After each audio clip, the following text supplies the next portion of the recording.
Hello दोस्तों, नमस्कार। मैं Gaurav Yadav red climax study channel पर आप लोगों का हार्दिक स्वागत करता हूं।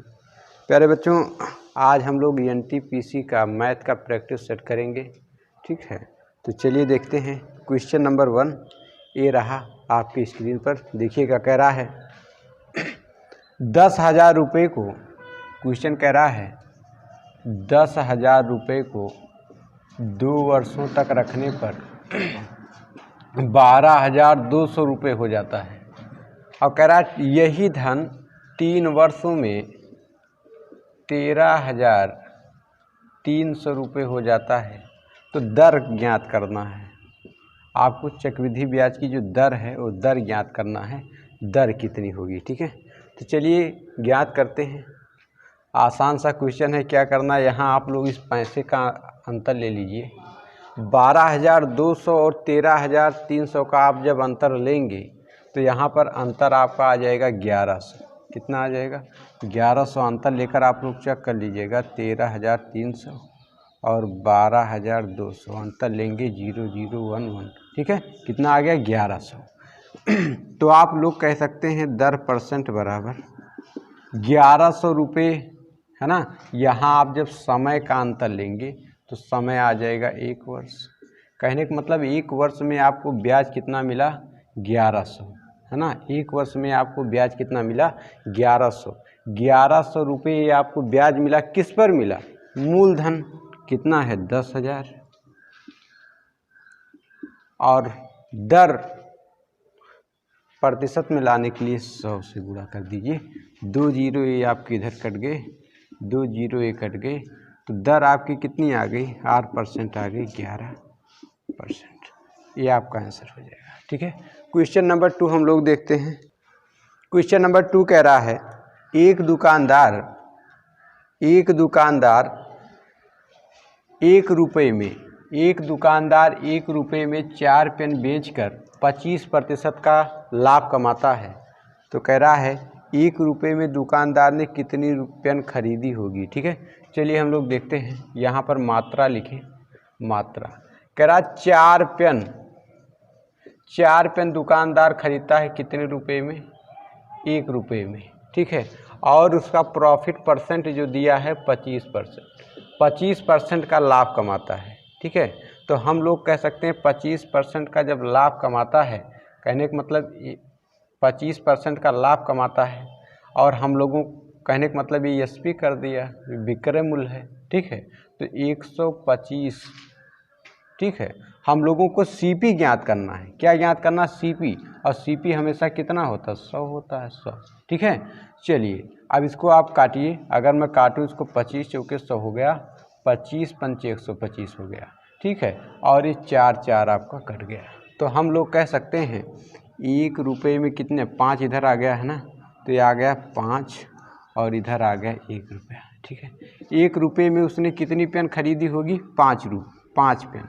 1 रुपये में उसने कितनी पेन खरीदी होगी? 5, है ना। 1 रुपये में 5 पेन खरीदा और 1 रुपये में 4 पेन बेचा, तो उसको फ़ायदा हो गया कितने का? 25% का। ठीक है, क्वेश्चन नंबर 3 ये रहा आपकी स्क्रीन पर। क्वेश्चन नंबर 3 कह रहा है 8 वस्तुओं का क्रय मूल्य 5 वस्तुओं के विक्रय मूल्य के बराबर है, तो लाभ प्रतिशत ज्ञात कीजिए। ठीक है, बहुत बढ़िया सा क्वेश्चन है। कह रहा है 8 वस्तुओं का क्रय मूल्य, 8 का सीपी बराबर है 5 का एसपी। ठीक है, तो आप लोग जानते हैं 8 का मीन्स गुणा होता सीपी और बराबर 5 का एसपी। अब आप लोग जानते हैं जब भी का लगा गुणे में अनुपात क्या होते हैं? एक दूसरे के विपरीत होते हैं। गुणे में अनुपात एक दूसरे के विपरीत होते हैं। अगर मैं सीपी की बात करूं तो आप लोग 5 बताएंगे, अगर मैं एसपी की बात करूं तो आप लोग 8 बताएंगे। तो अगर मैं इस प्रकार से लिखूं सीपी और यहाँ लिखूं एसपी, तो सीपी का मतलब कितना हो गया? 5, और एसपी का मतलब कितना हो गया? 8। कहने का मतलब आप कह सकते हैं 5 रुपये में ख़रीदा और 8 रुपये में बेचा। तो आप लोग बताइए, अगर आपने किसी चीज़ को 5 में ख़रीदा और 8 में बेचा, तो आपको अगर मैं पूछूं लाभ कितना, तो आप कहेंगे सर लाभ हुआ 3 का। अब मैं आपसे पूछूं भैया लाभ प्रतिशत बता दीजिए, तो आप कहेंगे सर हमें 3 का लाभ हुआ। किस पर? हमेशा बेस में सीपी रहता है। सीपी कितना है? 5। परसेंट के लिए गुणे कितना 100, 5 करने 5, 5 दूनाई 10, 0 तो 20 तिहाई 60%। आपको कितना लाभ हुआ 60% का। ठीक है, क्वेश्चन नंबर 4 ये रहा आपकी स्क्रीन पर। क्वेश्चन नंबर 4 प्यारे बच्चों कह रहा है एक परीक्षा में 55% विद्यार्थी अंग्रेजी में पास हुए, 35% विद्यार्थी गणित में पास हुए और दोनों विषयों में 20% विद्यार्थी उत्तीर्ण हुए। यदि 1200 विद्यार्थी अनुत्तीर्ण रहे तो स्कूल के कुल विद्यार्थियों की संख्या ज्ञात करें। ठीक है, चलिए हम लोग देखते हैं इन्होंने क्या कहा। इन्होंने कहा 2 विषय हैं, यहाँ पे पहले अंग्रेजी है और यहाँ पे क्या है गणित। ठीक है, कह रहा अंग्रेजी में आप लोग सिर्फ एक चीज़ ध्यान रखेंगे, अगर यहाँ पर पास रखना, यहाँ पर भी पास, यहाँ पर भी पास होना चाहिए। ठीक है, हर जगह पास। तो कह रहा है यहाँ पर जो पास होने वाले की संख्या है वो 55% है। अंग्रेजी में भैया 55% विद्यार्थी पास हुए। ठीक है, और गणित में जो आपके पास हुए 35%। कितने पास हुए 35%। और दोनों में कितने पास हुए भैया 20% पास हुए। अब आप लोग जानते हैं अगर मैं यहाँ से निकालूँ पास परसेंट कितने लोग पास हुए तो आप लोग क्या करेंगे, आप लोग करेंगे English plus math minus common. ठीक है, हिंदी में आप इसको कह सकते हैं अंग्रेजी प्लस गणित और आप इसमें से घटा लेंगे दोनों को। ठीक है, चलिए कर लेते हैं। तो अंग्रेजी का में कितना है 55 है, प्लस गणित में कितना है 35 है, माइनस कितना करेंगे दोनों का कितना है 20 है। तो आप जोड़ के घटा लीजिए, 5 5 10 के शून्य हुआ, 5 3 8 1 9 90। 90 से आप 20 घटा लीजिए, 90 से जैसे आप 20 घटाएंगे आ जाएगा 70%। ये 70% विद्यार्थी क्या हुए, हर जगह बात पास पास तो ये भी पास हुए। पास का मतलब प्यारे बच्चों क्या हुए, उत्तीर्ण हुए। ठीक है, अब आप लोग मुझे बताइए। ठीक है, कुल टोटल 100 बच्चे थे, 100 में से अगर कुल 100% होता है, अगर 100% में से 70% बच्चे पास हो गए तो अगर मैं निकालूं कि फेल कितने हुए, अनुत्तीर्ण कितने हुए, तो आप बताएंगे 30%। कितने बच्चे अनुत्तीर्ण हुए 30%। अच्छा, अनुत्तीर्ण मैं क्यों निकाल रहा हूँ, क्योंकि मुझे अनुत्तीर्ण बच्चों की संख्या दे रखी है। कितनी दे रखी है 1200। अनुत्तीर्ण मतलब फेल छात्रों की संख्या कितनी है 1200 है। तो मैं कह सकता हूँ, मैं अगर मुझसे कोई पूछे कितने बच्चे फेल हैं तो मैं कह सकता हूँ 1200। परसेंट में मैं बता सकता हूँ कि 30% बच्चे फेल हैं। कहने का मतलब मैं कह सकता हूँ 30% इज इक्वल टू 1200। ठीक है, 30% बराबर है 1200 के। तो मैं अब यहाँ पे लिख सकता हूँ 30% बराबर है 1200 के। ठीक है, 1% बराबर 1 0 इसका 1 0 इसका कट गया, 3 करने 3 हो गया, 3 चौक 12 हो गया, 1 0 है। मैं कह सकता हूँ 1% बराबर 40 छात्र। ठीक है, तो अपने आप में तो स्कूल में जो भी छात्र रहे होंगे 100% रहे होंगे। 100% एक का कितना गुना 100 गुना, तो ये कुल छात्र भी 40 नहीं होंगे रहे होंगे, ये भी अपने आप का 100 गुना, मतलब 4 करने 4, 40 करने 40 हो गया और डबल 0। कितने छात्र कुल रहे होंगे, कुल छात्रों की संख्या स्कूल में रही होगी 4000 और ये हमारा क्या हो जाएगा आंसर। आशा करते हैं चीज़ें आपको खूब अच्छी तरीके से समझ में आ गई होंगी। क्वेश्चन नंबर 5 पे रहा आपकी स्क्रीन पर। क्वेश्चन नंबर 5 पे रहा आपकी स्क्रीन पे, कह रहा है 120 छात्रों के औसत अंक 35 हैं। यदि उत्तीर्ण विद्यार्थियों के औसत अंक 39 और अनुत्तीर्ण विद्यार्थियों के 15 थे तो उत्तीर्ण विद्यार्थियों की संख्या बताइए। ठीक है, चलिए देखते हैं। मैं कह सकता हूँ 120 छात्रों के औसत अंक 35 हैं। ठीक है, यदि उत्तीर्ण विद्यार्थियों के औसत अंक 39, मैं यहाँ पर लिख सकता हूँ उत्तीर्ण विद्यार्थियों के प्यारे बच्चों जो औसत हैं कितने हैं 35, कितने हैं 39 उत्तीर्ण विद्यार्थियों के जो औसत हैं 35 39 और कह रहा अनुत्तीर्ण विद्यार्थियों की औसत 15 थी। अनुत्तीर्ण यहाँ पे लिखिए, अनुत्तीर्ण का मतलब क्या हो गया? फेल। अनुत्तीर्ण का मतलब हो गया फेल। इनका जो औसत है 15 है, ठीक है। 120 टोटल वहाँ की संख्या है 120। इन 120 का जो औसत दिया गया है कितना दिया गया? 35 दिया गया है। जैसे मैंने इस चीज़ को लिखा, आपके दिमाग में एक चीज़ ज़रूर आ गया होगा, मिश्रण का नियम। और मिश्रण का नियम हमेशा क्या कहता है? मिश्रण का नियम कहता है, मिश्रण का नियम वहाँ फॉलो होगा जहाँ मिश्रण के मान से एक मान छोटा और एक मान बड़ा होगा। तो यहाँ पे आप लोग देख सकते हैं 35 से 15 छोटा है और 35 से 39 क्या है? बड़ा है। यहाँ हम लोग मिश्रण का नियम लगा सकते हैं। तो मिश्रण का नियम जैसे आप लगाएंगे, मिश्रण के नियम में हम लोग क्रॉस में बड़ी वैल्यू में से छोटी वैल्यू को घटाते हैं, ठीक है। तो 35 में से जब आप 15 घटाएंगे तो यहाँ पे 20 आ जाएगा, और यहाँ 39 में से जब आप 35 घटाएंगे तो कितना आ जाएगा? 4 आएगा। अनुपात का चिन्ह लगाइए, कटता है तो काट लीजिए। 4 कने 4 हो गया, 4 पंचे 20 हो गया। अनुपात बन गया 5:1 का, ठीक है। तो अब अगर आप लोग देखिए, अगर मैं कहूँ 5 1 6, मतलब अगर कुल 6 बच्चे थे, अगर विद्यालय में कुल 6 बच्चे रहे होंगे तो 5 बच्चे तो उत्तीर्ण हो गए, उत्तीर्ण के नीचे उत्तीर्ण और अनुत्तीर्ण के नीचे अनुत्तीर्ण रहेगा, ठीक है। तो अगर विद्यालय में कुल 6 बच्चे थे, मान लिया मैंने 6 बच्चे थे, तो 6 बच्चे में 5 बच्चे तो पास हो गए, एक बच्चा फेल हो गया, ठीक है। लेकिन क्वेश्चन क्या कह रहा है? कुल बच्चे 6 नहीं थे, कुल बच्चों की जो संख्या थी वो 120 थी। कितनी थी? 120 थी। तो भाई 6 का कितना गुना 120 होता है? तो 6 दूनी 12 होता है, और 0 कितना गुना? 20 गुना। तो पूछा है इन्होंने क्या पूछा है? पूछा है तो उत्तीर्ण विद्यार्थियों की संख्या। उत्तीर्ण विद्यार्थियों की संख्या, उत्तीर्ण का अनुपात कितना है? 5। तो उत्तीर्ण विद्यार्थियों की संख्या भी 5 नहीं रही होगी, ये भी इसका 20 गुना, तो 20 पंचे 100। कितने छात्र रहे होंगे भैया? उत्तीर्ण छात्रों की संख्या रही होगी 100, ठीक है। अगर आपको आंसर वेरीफाई करना है तो अनुत्तीर्ण विद्यार्थियों की संख्या 1 नहीं, ये भी अपने आप का 20 गुना, तो 20 सेकंड 20 हो जाएगा, 100 में 20 जोड़ दीजिएगा तो कितना? 120। और पूरी स्कूल में विद्यार्थी कितने थे? 120। आशा करते हैं चीज़ें आपको समझ में आ गई होंगी। क्वेश्चन नंबर 6 से रहा आपकी स्क्रीन पर। नेक्स्ट क्वेश्चन नंबर 6 कह रहा है, एक वस्तु को 12% लाभ पर बेचा जाता है। एक वस्तु को 12% लाभ पर बेचा जाता है, यदि इसको 30 रुपये अधिक में बेचा जाता, यदि इसको 30 रुपये अधिक में बेचा जाता तो 14% का लाभ होता, ठीक है। वस्तु का क्रय मूल्य ज्ञात कीजिए, ठीक है। चलिए देखते हैं। कह रहा है वस्तु को SP1, पहले तो वस्तु को भैया बेचा जा रहा था 12% के लाभ पर।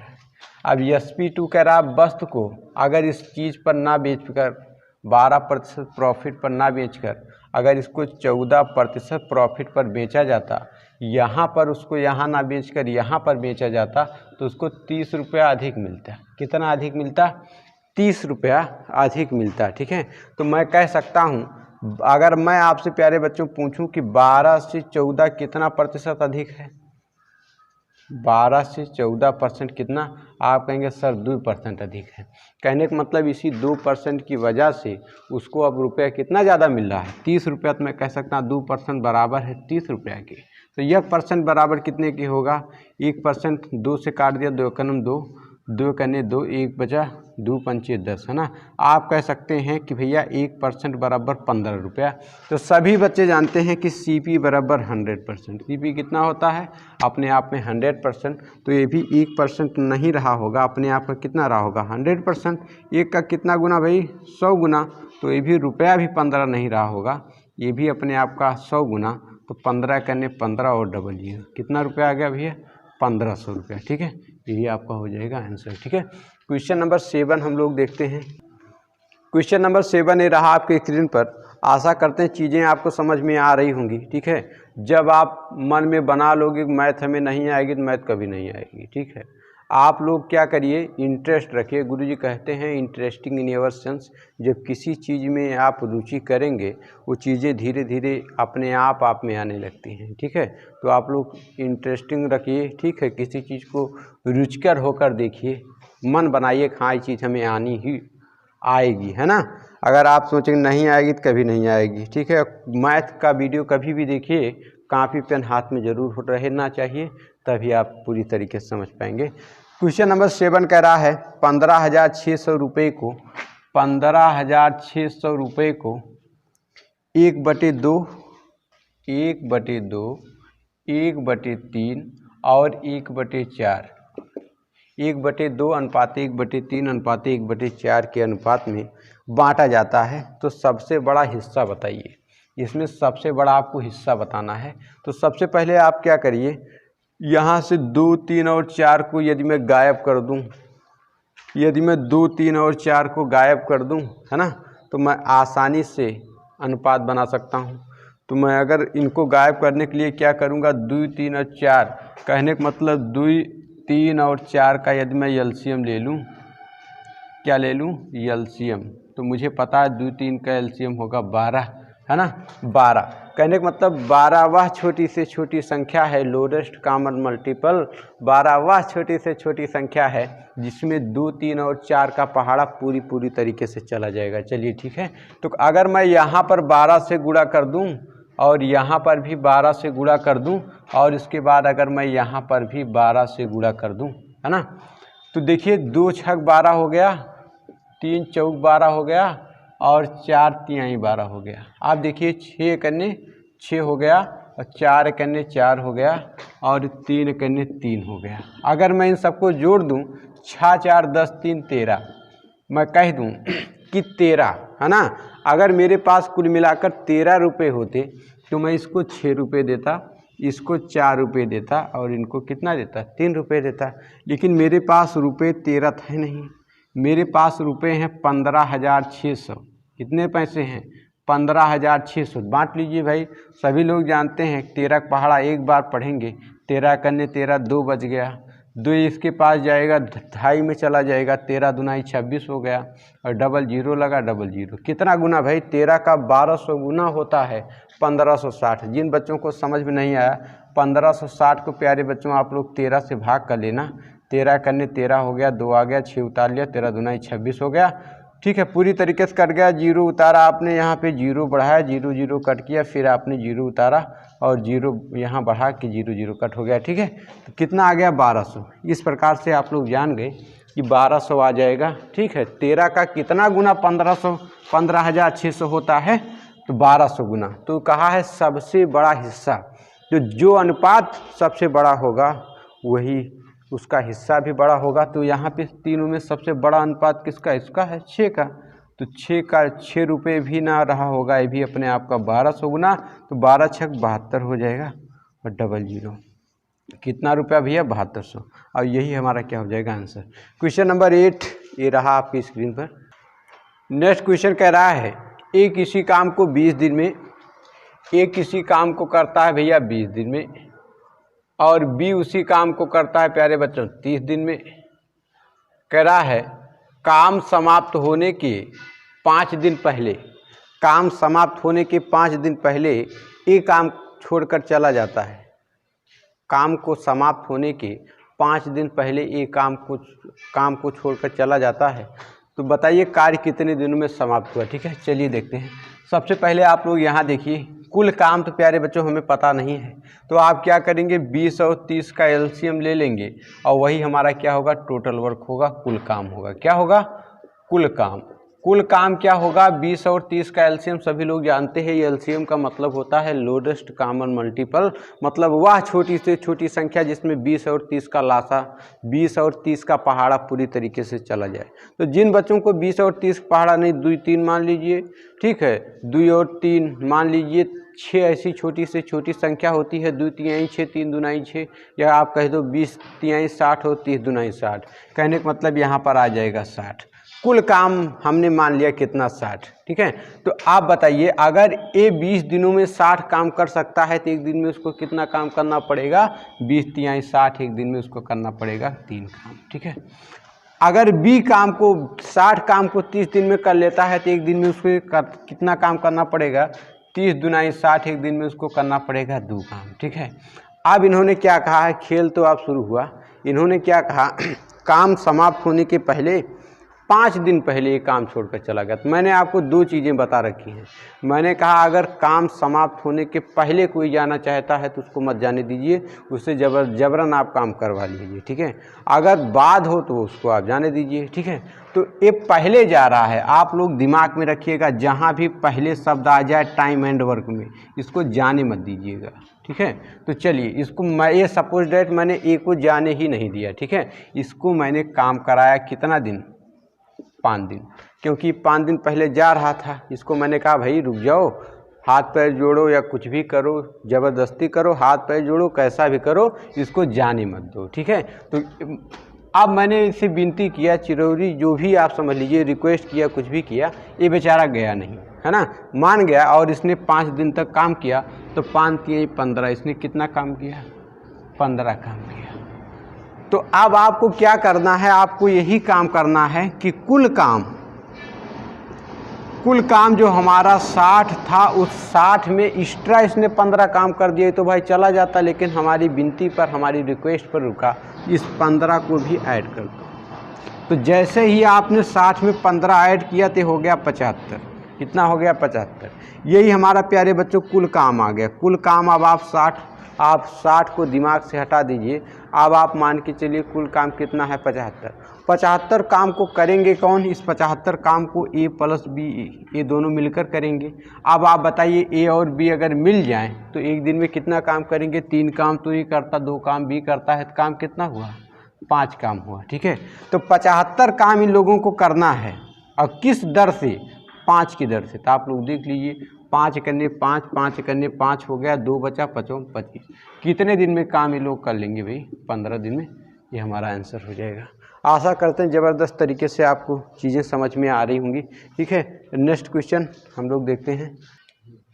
क्वेश्चन नंबर 9 देखिएगा, बहुत ही अच्छा क्वेश्चन है। कह रहा है 5/3, 5/3, 8/7 और 2/35 का लासा बताना है। तो आप लोगों को मैंने बताया, जब भी लासा मासा जब लासा कहा जाए तो ऊपर वाली संख्या का अंश का आप लासा निकालेंगे और नीचे का आप क्या निकालेंगे, मासा निकालेंगे, ठीक है। तो मैं अब इन संख्याओं का लासा ले लेता हूँ, का LCM, है ना। और इन नीचे वाली संख्याओं का मैं क्या लूँगा, इनका मैं लूँगा HCF, ठीक है।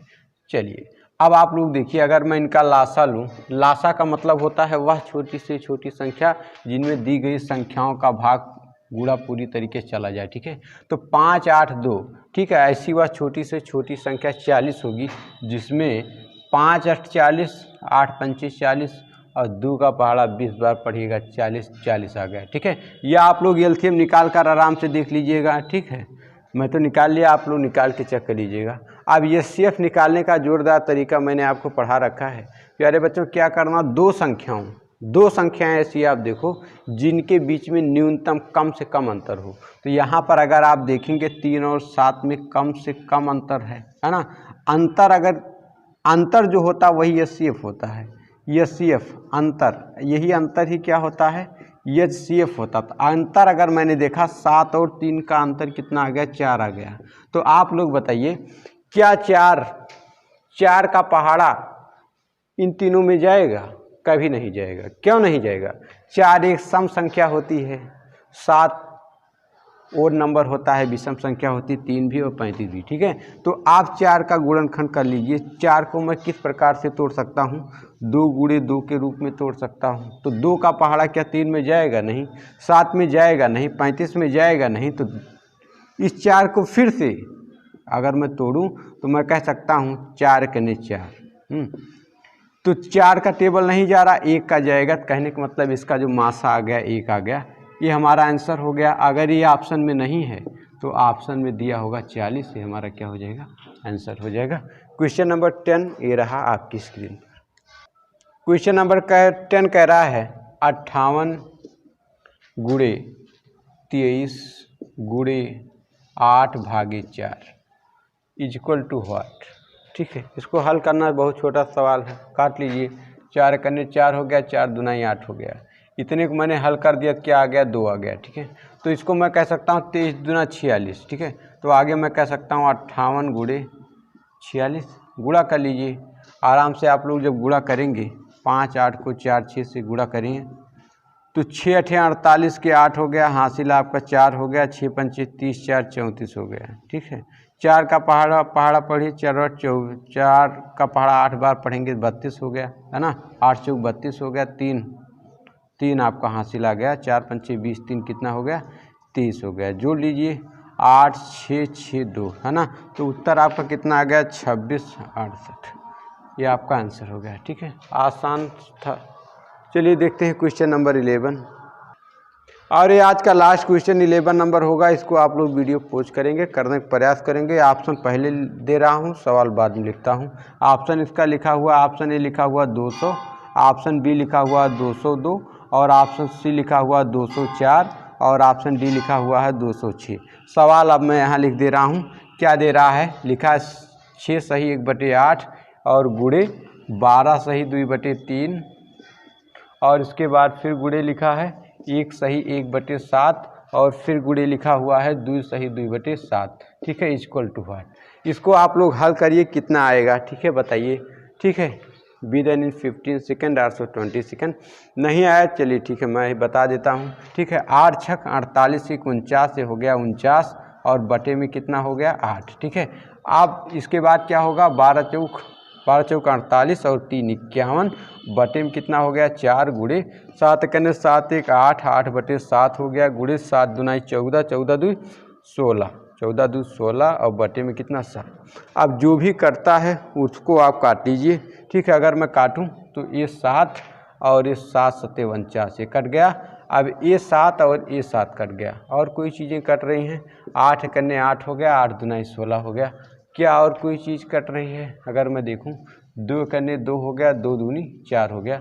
2 से मैंने काटा, 2 करने 2 हो गया और 2 चौक 8 हो गया। ठीक है, अब बचा क्या, बचा क्या भाई 51 गुणे 4 बचा, सभी लोग जानते हैं।